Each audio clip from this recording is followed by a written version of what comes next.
जब मैंने जन्नत के पहले दरवाजे के भीतर प्रवेश किया तो एक व्यक्ति बैठा था जो देख रहा था, जिसके सामने से जितने भी सबकी आत्माएं और रूहें थी वे उसके सामने से गुजर रही थी।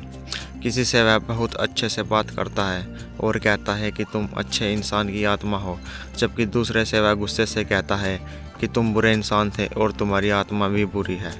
मेरे सवाल के जवाब में जिब्राइल ने बताया कि वह व्यक्ति हम सब का आदम पिता था और वहाँ अपने वंशजों की रूह को अच्छाई और बुराई के तराजू पर तोड़ रहा था।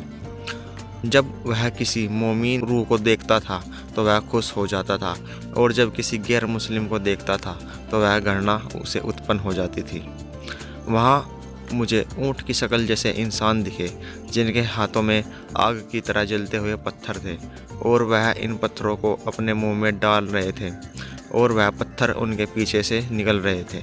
मुझे बताया गया कि यह वे लोग हैं जिन्होंने अनाथों का धन हड़पा था। और फिर मुझे फिरऔन मिस्र के राजा के परिवार के लोगों के रास्ते पर आदमी दिखे। उन आदमियों की तोंदें इतनी भयानक थी कि ऐसी भारी तोंदें वाले इंसान मैंने कभी नहीं देखे थे। यह आदमी उनके ऊपर से गुजर रहे थे।